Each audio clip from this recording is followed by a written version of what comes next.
Have I missed anybody? Please speak up if I did.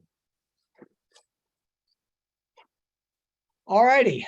Now let's get to the to what we're all here to hear about, and that is the whole issue of ranked choice voting. Again, a potential issue for the Business for Democracy collaboratives to advocate for in their states, and why we might want to get behind this. And the two great experts on this, again, Nathan Lockwood, Executive Director for the National Campaign Rank the Vote, and Rachel Hutchinson, Research Analyst with FairVote.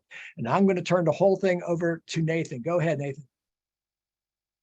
All right. Well, thank you so much, Frank. It's wonderful to be with all of you today. And, you know, I'm really excited to be doing this presentation with Rachel as well, who, you know, we work really closely with FairVote. And this is the first presentation I've had a chance to do with Rachel. Our previous collaborations, I think, have been restricted to eating hummus with colleagues after an event for FairVote. So very excited about that. Really excited to be talking to Business for Democracy. You know, so inspiring to hear small business owners and people involved with small businesses getting involved in making sure our democracy is working well for everybody. Small business owners are some of the most trusted voices in America. And so it makes me feel like just hearing all of you today that our chances of winning these important reforms like ranked choice voting just went up a few notches. And also really great to hear all the different places you're coming from and living in. Rank the Vote, we work with volunteer-led state-based organizations in about 29 states. And it seems like somehow this call today, we got folks from some great states where some of our most active groups are. So really, really great to speak with you. So as Frank said, I'm with Rank the Vote. Let me just get our presentation and have Rachel introduce herself as well. Rachel, I did make one change to the deck. I moved your introduction up, so you're going to introduce before you talk. So Rank the Vote, we're a nonpartisan, nonprofit national organization. We work on rapidly building support for ranked choice voting. Rachel, do you want to take it away for a couple slides? Yeah. Hi, everyone. I'm Rachel Hutchinson. I'm a research analyst at FairVote. It's super nice to meet you all and be here to talk about ranked choice voting today. FairVote is a nonpartisan organization. We do research and advocacy to advance reforms that make American democracy more fair, representative, and give voters more choice and more voice. I'm currently calling in from Chicago, so it's really nice to see people from all over. But I will hand it back to Nathan for now. All right, great. Do you want to talk a little bit about what you do down there at FairVote, Rachel? Yeah, so I'm a research analyst. So I do research and data analysis in support of FairVote's advocacy mission, much of which includes ranked choice voting. I write reports, academic papers, respond to data requests from colleagues in the space, advocates, communication folks, that sort of thing. So I'm excited to talk about sort of what we know about ranked choice voting in practice and how it might be relevant to all of you. Awesome. Thank you, Rachel. So yeah, I just got my screen shared. This is Rank the Vote. So I'm the director of Rank the Vote and a co-founder. We've been around since the very end of 2019.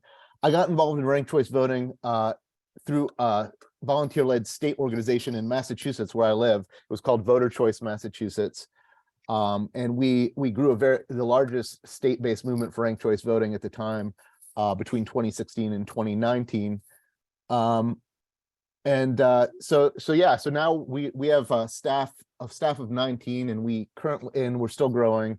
We have people working with those state-based organizations now in 8 states. So here's what we're going to talk about today. So why do American politics feel so broken? What's the root cause? And what can we do to fix it? Just some basic questions about a really big and important issue. So let's start by looking at our current elections. And folks on the phone may remember this. Can everybody see my screen okay? So I do some dumb things with screen share sometimes. Okay, good. All right, so we're gonna go back in the time machine to 2000, presidential election, George W. Bush running against Al Gore. And longtime consumer advocate Ralph Nader also running. Folks may remember this was a super close election, couldn't make it closer came down to the race in Florida, and only 537 votes separating Bush and Gore. So in this contest, with just a 537 vote difference, Ralph Nader, the third party candidate, gets about 100,000 votes. Now, we're lucky to have data from Florida for exit polls, which showed that of the Nader voters, if Nader hadn't run, 45% would have preferred Gore, about 27% would have preferred Bush, and about 28% just wouldn't have voted, which means that net, had Nader not run, instead of Al Gore losing by about 550 votes, he would have likely won by about 18,000 votes, still a close race, but he would have won with a majority of support of Floridians, instead of what happened, which was George Bush winning with less than majority support, 49.6%. So kind of a weird outcome when the majority prefers one type of candidate, yet another candidate wins. That's not kind of what we think about when we think about voting in elections. And, so not having the candidate that was preferred by the most voters wins, that's obviously problematic in its own sense. But there was arguably an even bigger problem when we look at this election, and that is when Ralph Nader was running. So this was not a complete surprise to all Americans. The Democrats were very nervous about Ralph Nader's participation, and the more so because he was a fairly credible candidate, well-respected, well-spoken, well-liked. And they were, from the get-go, saying, Ralph, don't run for the presidency. You're just going to ruin it for the Democrats, and you're going to give this election to the Republicans, whose positions are much different than yours. So don't run. And at the local level, if you were around then and voting then, you might have been sitting around the lunch table with friends, and maybe one of your friends, maybe if you were a Democrat, one of your friends was really excited about Ralph Nader running, and your Democrat friends at the table might have said, oh no, don't waste your vote. Don't vote for Ralph Nader. You're just going to help elect the Republican. So essentially, so you'd like to say this is not a great dynamic. We like to think of our democracy as a vibrant, open system where, people with different ideas can come and run for something, represent the community, use the process to find out what we care about. But instead, we have a process here where there's pressure to exclude voices, even people who think similarly to you, because our election system, which works okay when only two people run, immediately starts to break down when you add that additional third voice. So what this election here in Florida shows us is a problem with our current system, which is that it discourages people from running and discourages choice for voters. So I just talked a lot about the Democrats getting getting hurt by our current system.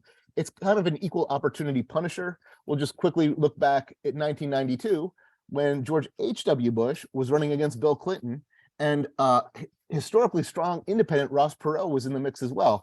Now, if you look at interviews with George Bush's staff, they're furious about the impact that Ross Perot's campaign had on their efforts to win re-election. They feel that Ross Perot is a pro-business conservative, penalized George Bush much more than Bill Clinton, and that had Perot not won, they believe Bush would have been reelected. So how often does this really happen, spoiled elections? So between 1992 and 2019, and thank you to Rachel and the FairVote Research Department for this fact here, 49 US senators from 27 states were elected with less than majority support in general elections. So we don't really know if they were the candidate that was preferred by the majority or not. They just weren't able to demonstrate it, though. Another problem with our current elections is it's not just general elections, it's also primaries. And we're using some high-profile presidential examples, but Rachel could show you the data. This happens up and down the ticket, from president all the way down to dog catcher, so federal, state, and local levels. So folks might remember back in 2016, the unlikely ascent of Donald Trump through the Republican Party. And it was, for many at the time, kind of a head scratcher. But if we go back and we look at the primary elections, he was winning and building momentum. He was winning these early primaries with far less than majority support. In many cases, like New Hampshire, the first primary in the US, 35% of the vote. Now, how did he do that? How did he win with 35%? Well, if you look at the top of this slide, you'll see that the more traditional Republican candidates, and there were a lot of them, were fragmenting their common base of support. They were fragmenting the support of Republican primary voters who wanted a more traditional Republican candidate. And you can imagine how frustrating that was for those candidates, for the people who supported them, to see their party sort of getting taken over by a faction that didn't have clear majority support within the party. But that's precisely what happened. And of course, as time went on, the field winnowed. And because none of these candidates, other candidates could get traction, Trump's campaign took on a feel of inevitability. So how often do we have non-majority primary winners? Well, it's actually a big phenomenon. Of 435 representatives in Congress, less than half won their first primary with majority support. This is partly because open seats for Congress, those primaries tend to get a lot of people throw their hat in the ring. So in fact, about 20% of these people representing Americans in Congress today won their first primary with 35% support or less. So another problem with our current system that folks probably dislike as much as I do, I think pretty much everybody hates this, is polarization. So I don't know if folks have not completely blocked out of their memory the presidential debates from 2020, which was like, I mean, I just couldn't believe I was watching the stuff. They were talking over each other and yelling, but it really highlighted that the extent to which differentiation and disagreement is getting prioritized over common ground in our politics. And why is this happening? Because when you have an election and there's only two legitimate choices who can win, bashing your opponents a very legitimate winning strategy. Like that can often be better than trying to convince people that you're any good. So let's go back to the primaries. So there's a number of organizations today in the US that are looking at the way we hold our public primaries and how we do those elections as a major source of the polarization we see today. So to set the table here, when you look out at America, and Rachel and her team at FairVote have done great work on this, more than 80% of congressional seats are, quote, safe for one party, meaning doesn't mean they're safe for Americans, it just means they're not competitive. Because the way the district's drawn, who lives in the district, we know that district's going to go Democrat or Republican. In this situation, the dominant party in each district, their primary is going to be the de facto general election. In a Republican district, whoever wins the Republican primary is going to win the election. In a Democratic district, same thing. Whoever wins the Democratic primary is a shoo-in to win the election. And they win at rates of close to 100%, 98, 99% of the time. So in addition, another feature of these important primaries that are determining the winners is that there's low primary voter turnout and no majority requirement, like we just discussed. You can win it with, like they did in my district, Democrat won in Congressional District 3 in Massachusetts with 21% in 2018. Congressional District 4 in Massachusetts, 22% in 2020. That means these seats can be held hostage by a relatively small, motivated partisan base. And you hear sometimes different political figures, talk about, threaten politicians that if they don't cater to their faction, they're going to get primaried, which is like the last thing that any incumbent politician wants, is to have to put up a vigorous defense against their own party in the primary. So what do these politicians do? They start to, toe the line and take the positions that these powerful, small but powerful factions want. So another manifestation of polarization in the US is this phenomenon called negative partisanship. So what is negative partisanship? It's a situation where Americans are liking their own party less and less and hating the other party more and more. Not a happy situation. So this is kind of the ultimate result of these low choice elections, where voters are more often voting out of fear and dislike for the other side, the lesser of two evils. There's only two choices. They're not seeing something they absolutely love, but they're seeing something they really dislike.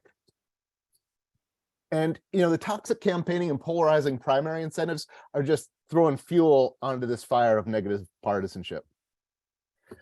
So back to that, what is the root cause? Elections in America are supposed to be the backstop, the safety net, the corrective mechanism, the foundation of our democracy.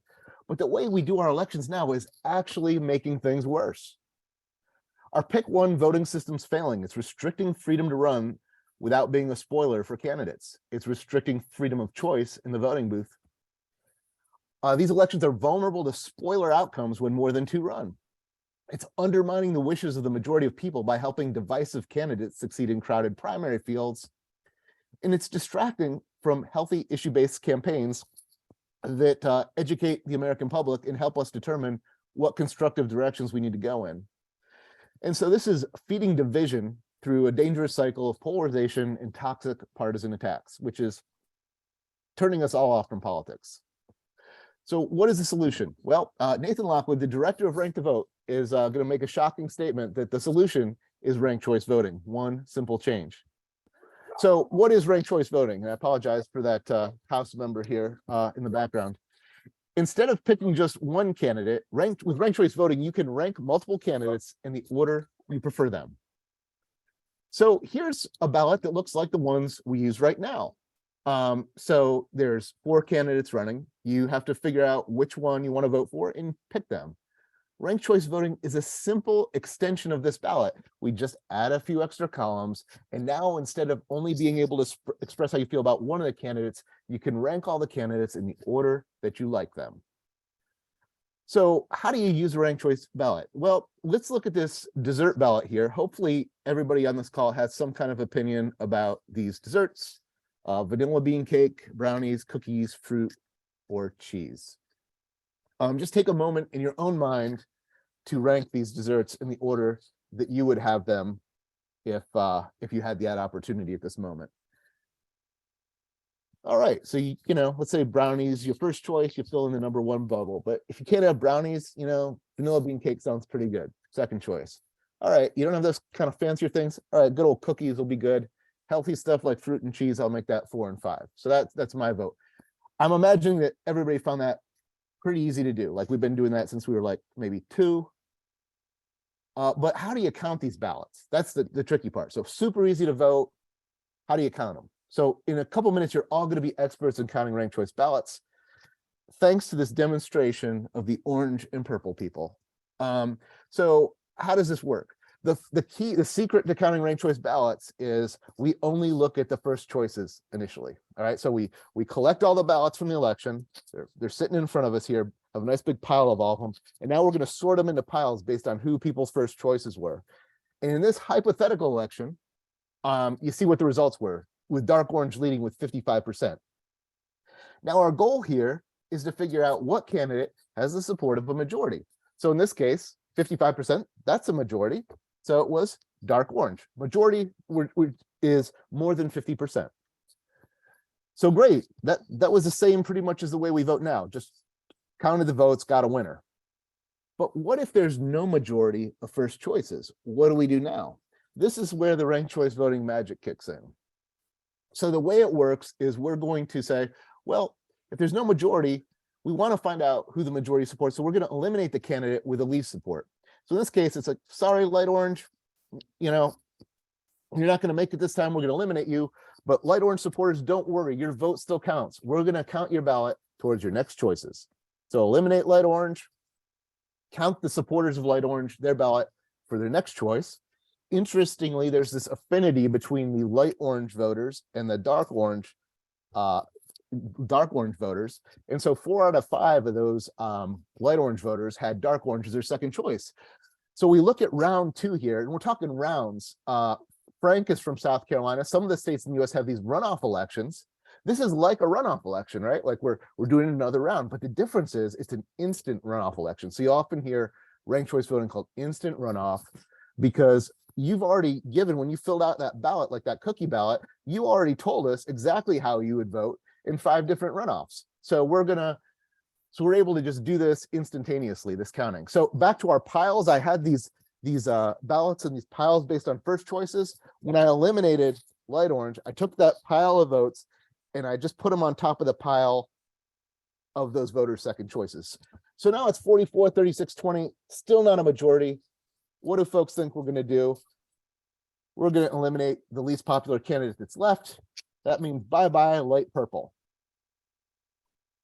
And we're going to count their supporters' ballots for their next choices, with the result that now dark orange picked up another 1% to get 45%, and dark purple picked up 19% and now has 55%. So guess what? We achieved our goal. We found out which of these 4 candidates a majority of the voters support. It's, of course, dark purple.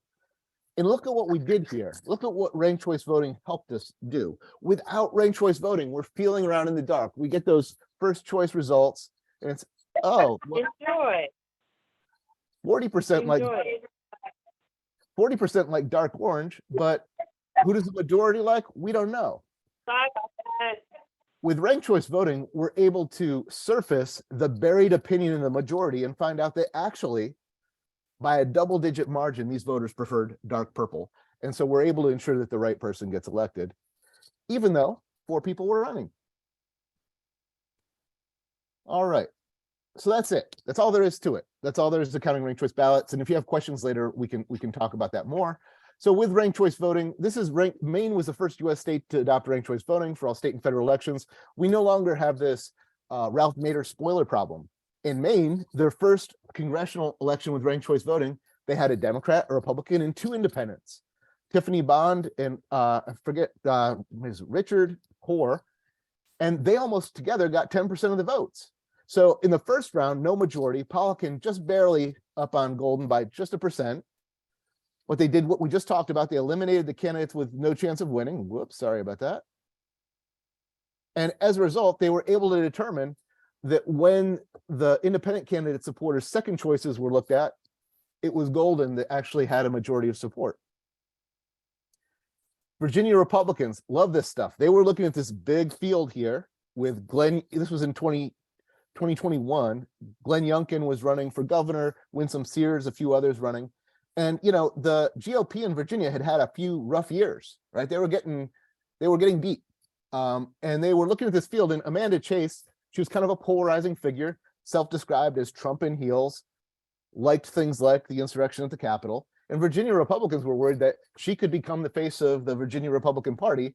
And if she did, it wouldn't be a good look for them. And they would definitely get beaten again in the race for governor. So they said, how can we find out who a majority of the Republicans in Virginia want to represent them? Well, we'll use this ranked choice voting thing that our Republican friends in Utah have been talking about. And so they did. And Youngkin won that election. He went on to an upset victory in the governor's race.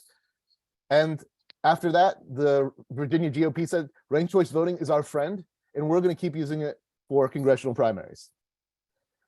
Australia's used ranked choice voting for over 100 years, and there was a pretty interesting thing that happened. There were some, you know, like in the US, we have these parties or these big tents, but within them, there's people with different opinions, and sometimes those differences of opinion get real strong. So in Australia, in their conservative party there, which is actually called the Liberal Party, but they're conservatives, there were these group of women candidates that were increasingly upset with the anti-climate nature of their party, and the fact that there were a number of scandals where women were getting mistreated within their party. So they said, you know, we don't have to take this. We have ranked choice voting.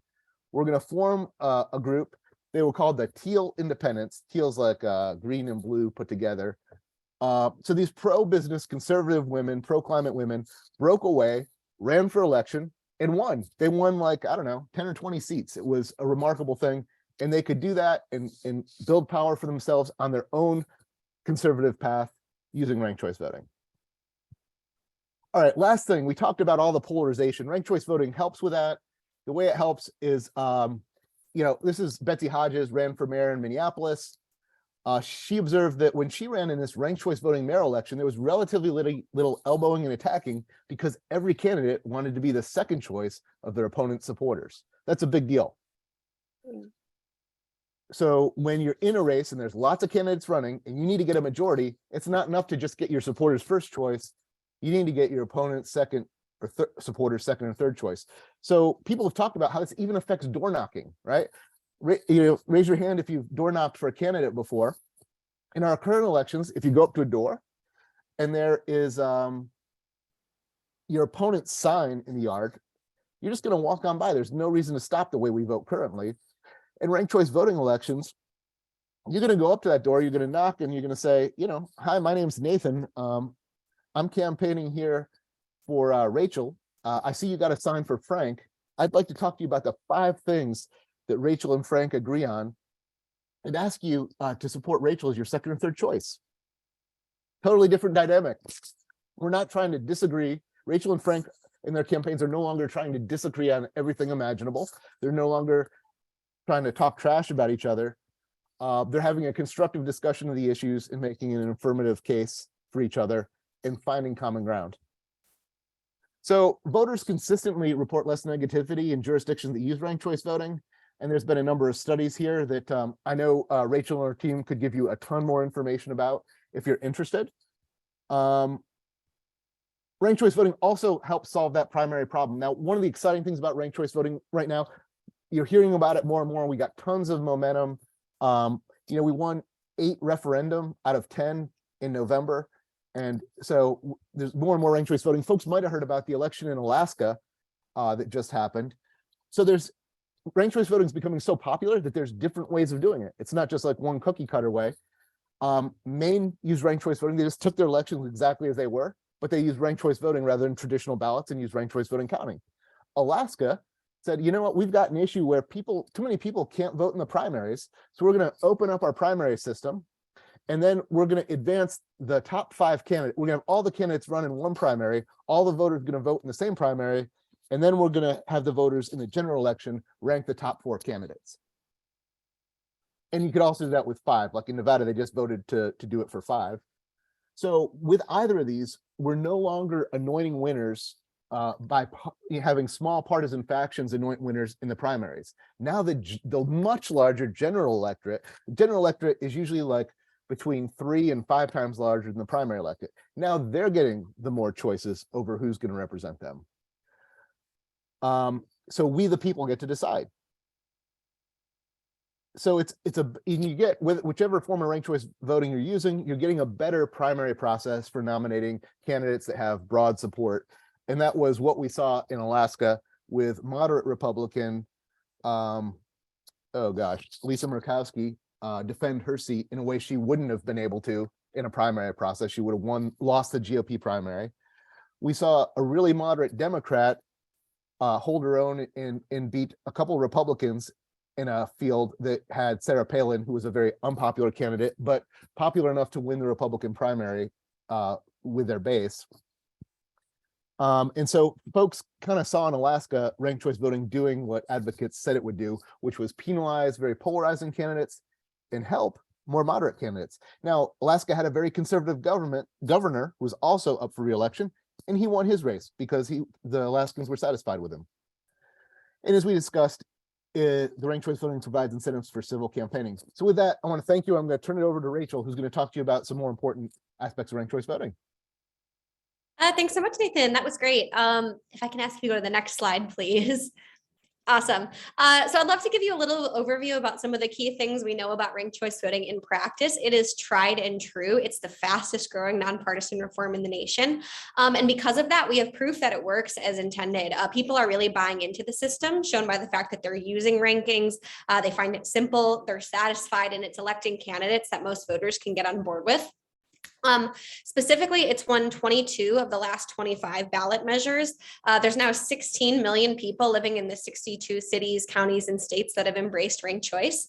A median of 71% of voters rank multiple candidates. For more highly competitive ones, it could be closer to 90. In all ranked choice voting elections in the US since 2004, 74% of people rank a candidate that eventually goes on to win in their top 3. In New York City, where they used it in their mayoral primaries, 95% of voters found it simple, and over 75 want to use it again. In Utah, where they use it for some municipal elections, 88% reported feeling very satisfied or satisfied. Next slide, please. Thank you. So something that I think might apply specifically to this group is I think that ranked choice voting really reflects free market values, and that it essentially re-democratizes elections. As Nathan described, with the current system, new diverse startup candidates are incentivized against running so as not to split or waste votes. And this lack of competition really incentivizes or limits the incentive for legislators to solve problems that are facing Americans. If we've only got a couple of legitimate choices, the only job requirement is to be a little bit better than your other opponent, right? So ranked choice voting restores competition because voters can't rely on fears of vote splitting to discourage new entrants. And voters gain this newfound power to hold legislators accountable. This works just like it does in business. When we have more choices, those choices have to seriously compete to be the best. In a grocery store, we might be deciding which ice cream flavor we like best, and those companies have to actively innovate to stand out on the shelf to taste the best in order to stay in business. And the same thing goes for politics. Candidates can actively be the best by delivering results when elected, by reaching more voters, by addressing issue salience across the spectrum, but they only have reason to do so when they have other people gunning for their seat and serious sort of competition. Next slide, please. I really like this quote from business titan Mark Cuban. He's a big supporter of ranked choice voting. He says, "This is exactly why I support ranked choice voting. It's a major step towards making politicians responsible to voters before and after they're elected, and it's a better model for the business of politics." Next one, please. I think another particular benefit that could come out of ranked choice voting is making for a more stable business environment. When Congress or state legislators can't get anything done, more policy tends to be made by the president or the governors via executive orders. And as we know, especially with the presidency, it's especially always flip-flopping between parties. And businesses could have a hard time keeping up between that flip-flopping of regulations. In contrast, policy made by Congress or state legislatures tends to last longer, see fewer dramatic changes, and that can really create a more stable business environment. However, the structure of our elections is what's directly contributing to the polarization that has paralyzed Congress. With plurality voting, which is just our single choice one, candidates often only need support from their existing partisan base to win. They don't need to reach out to voters across the aisle, and that removes the incentive to cooperate on legislation when in office. Ranked choice voting, on the other hand, gives legislators an incentive to work across the aisle because they're mandated to majorities in their electorate, and they have to reach across the aisle to attract alternate votes. More policy could be made in Congress and less by the executive branch. We have evidence that ranked choice voting is conducive to the legislative process. Nathan talked a little bit about Australia, where they've used it for 100 years. Their parties are constantly making electoral and legislative coalitions based on their need to get alternate choice votes from each other's supporters. They're more willing to make policy concessions and work together, and this really helps grease the legislative process there and make it effective. Nathan also mentioned Maine and Alaska are the two states that use ranked choice voting to elect their congresspeople. Those congressional delegations are also ranked among the most bipartisan in the nation. So when we have legislatures that work, we're going to really have more durable policies, including those that affect business people. And that's going to create much less of a headache when you're just trying to figure out which rules you're supposed to follow. Next slide, please. Also, I understand another reform you're looking at is redistricting reform that addresses gerrymandering. And I just wanted to say that there are actually reforms that incorporate both ranked choice voting and gerrymandering reform. The one that my organization FairVote advocates for is a federal bill called the Fair Representation Act. It would replace smaller single-member districts with larger multi-member districts represented by multiple members. And each electorate's delegation would be elected through a variant of ranked choice voting called proportional ranked choice voting. So as you see here, I have an example of what New Jersey could look like. New Jersey currently has 12 representatives. With the Fair Representation Act, it would have 3 districts and 4 representatives each. So with proportional ranked choice voting, you cast your ballot just like a regular ranked choice voting ballot, except the votes are tabulated in a way that, since there are multiple winners, nearly all voters will help elect a candidate they support. And different groups of voters, whether that's partisan, demographic, will elect winners in proportion to their share of the votes cast. Sort of like how we hear about proportional representation in European countries, this is a more Americanized candidate-based form of that. Several US cities are already using this form: Minneapolis, Cambridge, Massachusetts, East Point, Michigan. And in these elections, over 80% of people see someone they ranked in their top three go on to win a seat. So to do proportional ranked choice voting at the federal level, we would need to revoke a 1967 ban on single member districts, but the Fair Representation Act would essentially do that. This type of reform drastically reduces the impact of gerrymandering because, first of all, there's just less lines to draw, so there's less opportunity, but also because proportional ranked choice voting elects candidates in proportion to their level of support, no matter how you draw the lines. Gerrymandering for partisan or racial advantage becomes pretty impossible. Also, with multi-member districts, you would have multiple candidates from each party competing on the ballot. So this means you can't just rely on partisan labels to win on the ballot. You really have to compete on the issues that matter to your constituents, maybe like local business issues. And also when you're sending a delegation of representatives from the same district to Congress who are now going into office, incentivized to be responsive to their district, what better way could they do that than working together on local issues? So overall, I think ranked choice voting is something everyone can really get on board with, but I think it has a special appeal to those of us who are impacted by the lack of consistent policy on issues we care about. And ranked choice has the potential, not only the potential, but is also proved to grease the legislative process and hold our politicians accountable to us again. So that's all I have. I'll turn it back over to Frank for, I believe, some Q&A. Thank you very much. That was wonderful. Very, very well done. I know that everybody here is participating appreciates all that. Very good, illustrative presentation that was easy to understand. So thank you very much. Okay, well, let's go ahead and take some questions. We still have about 10 minutes left. And Abby, will you help me look for people who want to raise their hand and ask a question? There were some questions in the chat, so we can start with those ones. Jennifer? Sure. My question was for districts that might be doing ranked choice voting for the first time. People will be confused. And so what happens if maybe half the people just fill out their first choice? Does that mess up the results? I'm happy to take this one. Yeah, with ranked choice, you can rank as many or few candidates as you want. If you only rank one or two and those candidates sort of don't make it to the final round, then your ballot would not count towards that final round, but that's totally fine because you might just be sort of consciously indifferent between, the candidates that aren't your top 1 to maybe third favorites. It's similar to in a runoff election in Georgia. If say your candidate gets eliminated at the general election and then you don't like either of the other two that are there in the runoff, you just might sit home and not vote. But nonetheless, ranked choice voting, at least where it replaces runoffs, solves that problem because the instant runoff is happening at the general election where the population, there's more people there, it's a more diverse group. So it's making sure the decision is happening when we have the most people there, and people are entitled to, rank as few or little candidates as they want based on what their actual preferences are. Yeah, absolutely. And I'll just add to that. So it's a really important concern is like, are people going to get left behind when we switch to this process? And just a couple of things I'll add to that is one is what we've seen is now there's like about over 60 cities, I think, Rachel could tell you for sure, that have adopted ranked choice voting. And it's been over a number of years. And there's really great organizations like FairVote and like the Ranked Choice Voting Resource Center and Democracy Rising that provide services specifically to educating voters, educating election administrators, and educating candidates about how to make that transition to the new system.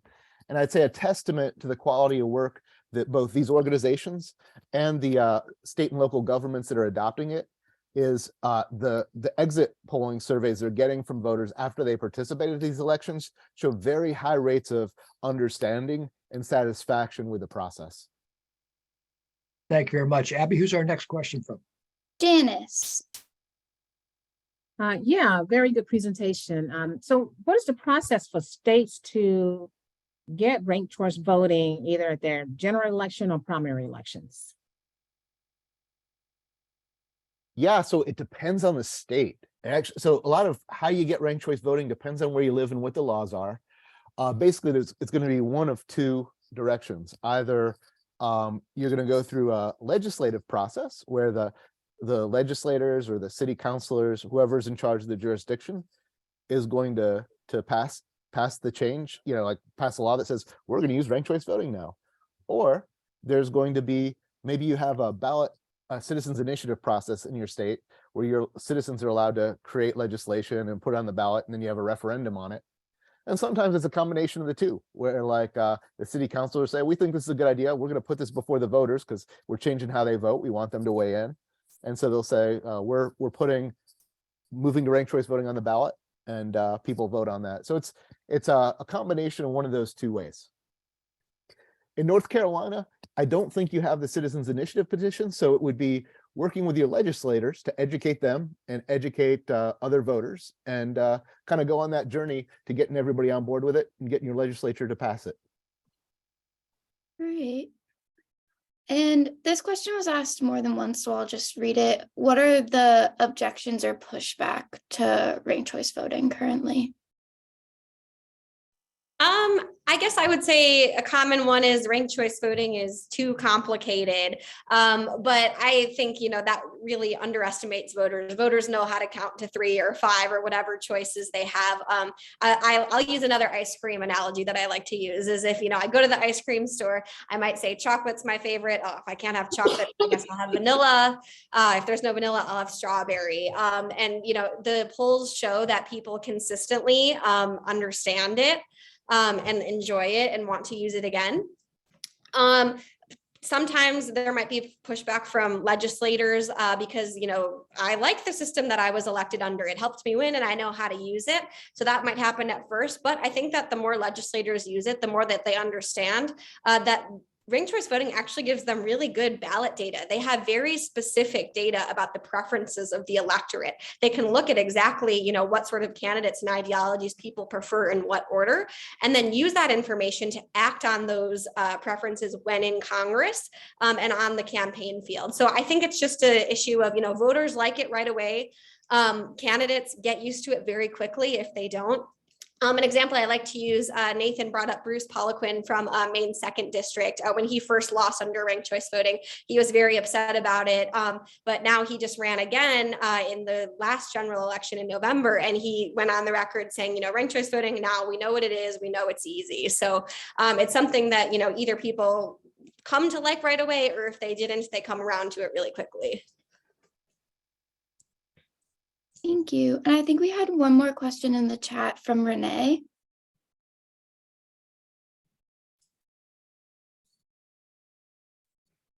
And I think the game we're going to play here is, can anyone guess what state Renee is talking about?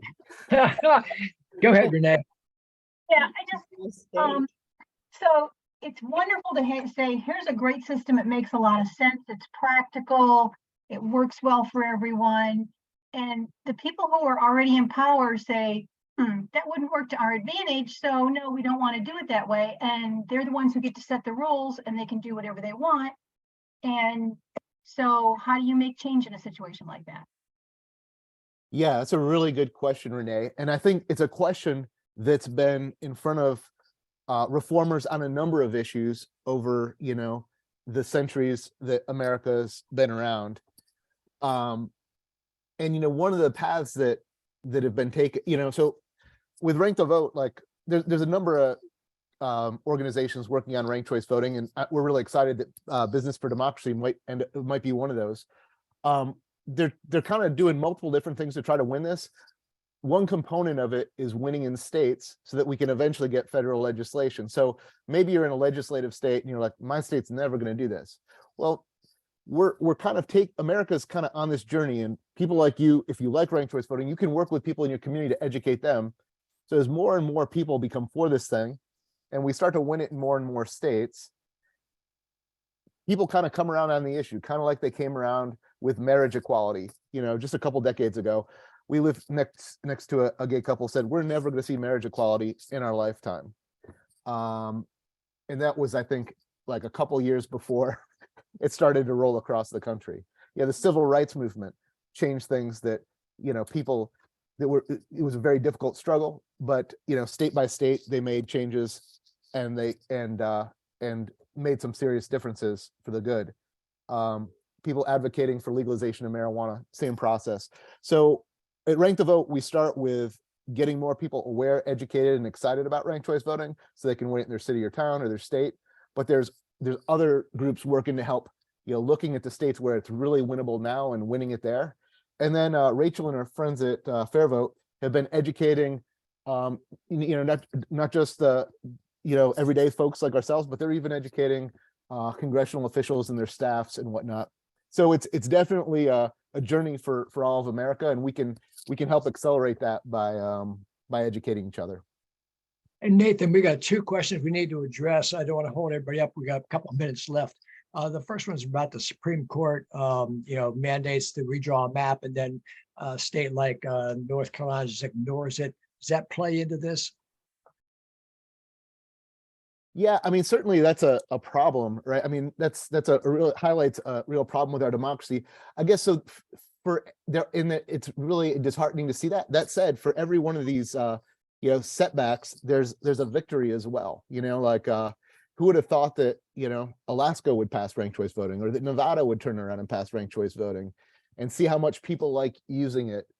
In Ohio and North Carolina, they've had a lot of trouble with gerrymandering, and now in Michigan, though, they seem to have, passed state legislation to get fairer districts.